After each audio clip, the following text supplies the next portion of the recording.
Greetings. Hope you're well. Straight into Vulcan Energy resources today. And I stick up the price chart, and as you can see, and those of you who follow, there's been quite a nice recovery since the beginning of this year, especially in the last few weeks.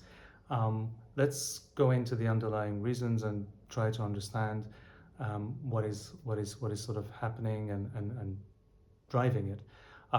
I've always said I take a long-term view, a long-term position, and for me it was just a matter of time that when a company continues to tick off its milestones, that the valuation will catch up to value it fairly. So, however, let's see the various factors around it, whether it's a temporary blip or whether we've got a new long-term trend or whatever. So today I'm going to be doing a bit of reading, and therefore this is going to be longer than normal. But there's some interesting stuff that I will be repeating. So let's start with this. So a report by Canaccord Genuity, and it's it's really focused on the funding stack.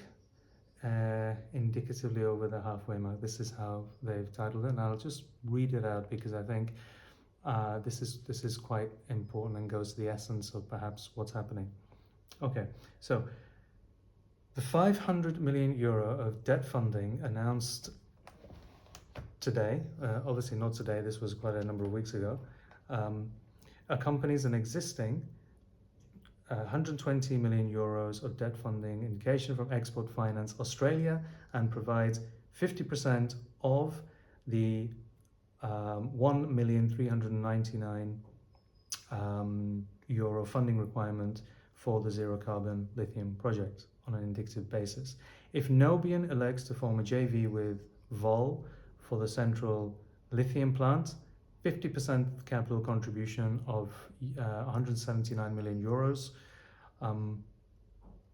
to form the JV, and with the German government signaling that it may contribute 40% of geothermal costs, that's 272 million euros, it leaves a 328 million euro funding gap before any sell down of the project, excluding 78.6 million euros in cash. The company continues to sound out strategic investors for equity funding, targeting indicative offers for the first half of 2024.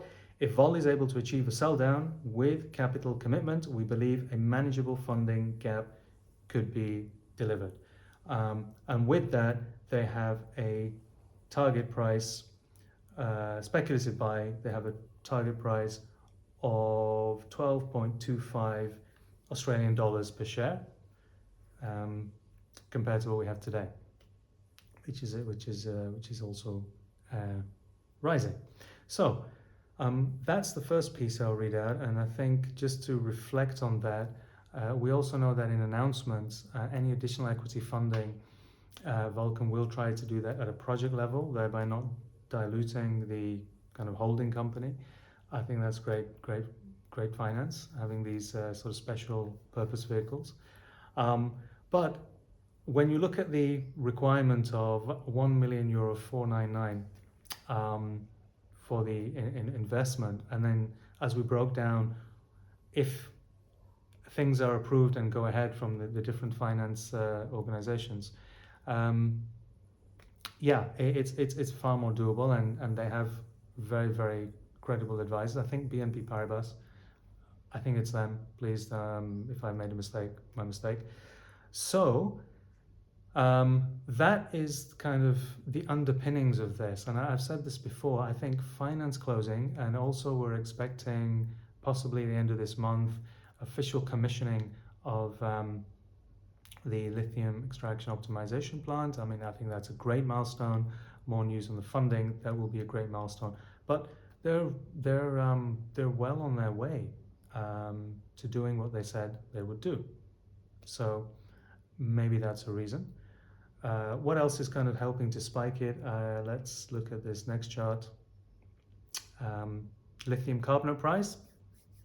As you can see, there's been a gradual recovery. Let's caveat this. This is obviously, it's from China because that's where the center of gravity is.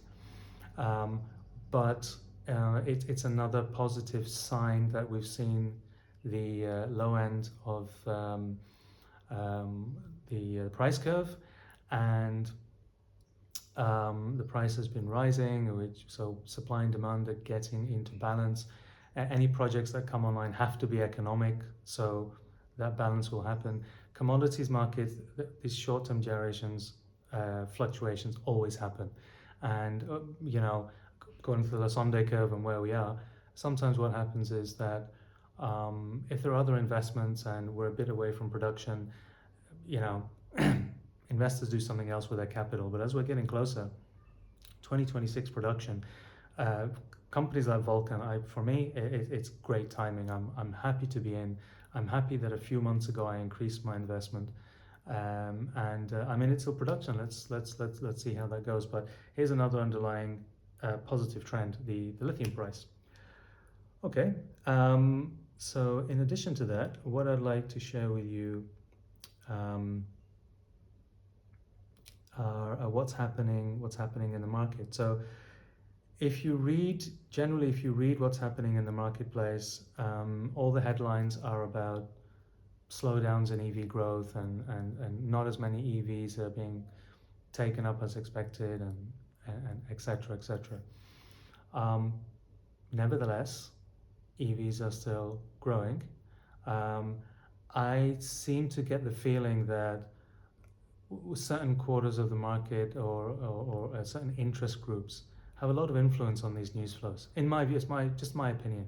You know, just very, very recently, a whole bunch of investment banks, I won't name them, were, you know, driving down the lithium market. It's huge supply glut. Now we're pushing out supply demand balances, maybe 2028, maybe the deficit will occur later, or it's not going as fast. Prices miraculously collapse. Um, but remember this: for every seller, there's a buyer. And all I'll say is that as a buyer, I'd want to buy something high quality with a high profit potential at the lowest price I can. Um, I'll leave you to ponder over what I'm trying to say there, and what I'm potentially trying to say about big headlines like that. But let's not discount them fully. Let's focus on the facts. Okay, growth rates may be slowing. Um, Growth rates may be slowing. I think one should look at, first of all, their growth rates, so they're not sort of declines. We're not talking about absolute decline. We're talking slowdown in growth rates. Slowdown compared to what? Maybe they need to be put and matched against ICEs, and other factors, and what have you, seasonal factors. But anyway, fair enough. I've got some stats here. Year-on-year growth sales so far, EVs, 21% in the USA, 42% Sweden, 4% in Belgium, 38% China. So, okay, what can we say? There are the growth rates perhaps in this particular EU country, Belgium, slower than expected. I expect maybe there are some reasons for that, and one needs to look a bit deeper, but normally it's around policy, adoption rates, availability, um, how ready the system is, charging infrastructure, all of that type of thing, and price factors, competition. But anyway, the numbers are there for you to see. Okay, and something else I'd like to go through, right? It's another reading. It's another reader. So this is from Benchmark International, and just a bit of a summary on the supply demand factors in the minerals market. I'll read through it. I think that's useful. Okay, so growing demand and insufficient supply will lead to more critical mineral price volatility this decade. Benchmark's chief data officer Casper Rolls told delegates at Benchmark's Giga Europe event this week in Stockholm. Sustained upstream investment is more vital than ever in the current low price environment, as declining sale prices are expected to further boost battery demand. The EU is no exception to this, with its Critical Raw Minerals Act, bolstering its pipeline capacity and raw materials needs. The Act's impact, especially evident in Sweden, now set to become Europe's top anode supplier. Benchmark forecast Sweden will produce 40% of the EU's battery anodes from 2028 onwards, owing to major recent investments by Shanghai Potalai and Talga Group into synthetic and natural anode capacity there. However, Europe still needs to increase overall cell capacity, with benchmark data showing the region's 2035 cell demand will be more than double its domestic supply. Poland, Hungary, Germany, and Sweden are forecast to produce 93% of European battery cells in 2024, dropping to 60% by 2035 as France and Germany bring capacity online over the next decade. Early March saw the first increase in Chinese domestic lithium prices in 2024, that's what we summarized earlier, in a possible sign of a market's recovery. Battery grade lithium carbonate rose 11% week on week, and lithium hydroxide 5.4% by purchases from cathode manufacturers expecting high cell production this month. However, further price strengthening is needed to secure new lithium capacity capable of narrowing future deficits. A third of forecast production from projects under development need higher prices to incentivize expansions. Okay, so I think that's quite clear, the way the market's working. Many investors do think long term and have long term prices and have built contracts according to those. So that provides a bit of stability. But as we've seen, many expansions have been put off, delayed. It's commodities market, it goes down for every commodities market. It's the same from what I can see. There's periods of down and periods of up. I mean, look at uranium. But as we go through the steps underlying the lithium market, I think the underlying factors are far clearer, easy to follow, track, and tangible. Okay, so that's that one. I have something else I would like to show you, and that is, what is that? That is this interesting news flow from different manufacturers. Let's read out. Honda and Nissan considering collaboration on EVs and software. Stellantis, Volkswagen and Renault consider cheap EV team-up to fight BYD. The most impressive one, Mercedes-Benz chief calls for reduction of tariffs on Chinese EVs in Europe. Now, that's insightful. If you read his article, it's all over the press. I mean, he notwithstanding that China's is, I think it's Mercedes-Benz biggest market, but notwithstanding that, Mercedes-Benz is inviting competition to improve and make the other manufacturers and OEMs compete. Instead of staying dinosaurs, they have to change. Europeans don't want substandard products, and therefore I fully support that. You can see the moves being made. There's maybe delays. There's the delays from the likes of BYD coming into the market, or they are trying to delay that effect. However, with news flows like that from the Japanese Honda and Nissan and the Europeans, Stellantis, Volkswagen and Renault, they realize it can be done. They just need to come up with creative business models or collaborative models like that in order to do it. In general, I think EVs are going to win on price versus ICEs. They're going to win on technology versus ICEs. They're going to win on design. They're going to win on how they can be adaptable and synchronized with other devices. Your iPhones, your Google, your whatever. And I think they'll win on the technology side, and I think they'll win on the cost side. The price side, they definitely win on the environment side, in the sense that you're not pumping out fumes, all over the place or within an enclosed space. That's got to be healthy from my perspective, and just the general driving and customer experience from my perspective. So, I think in the end, subsidies or no subsidies, or tariffs or no tariffs, technology and innovation will win. It will win on quality, it will win on price, it will win on supply chains, it will win on bedazzling the consumer, just like the iPhone has. in the past, or other kind of products.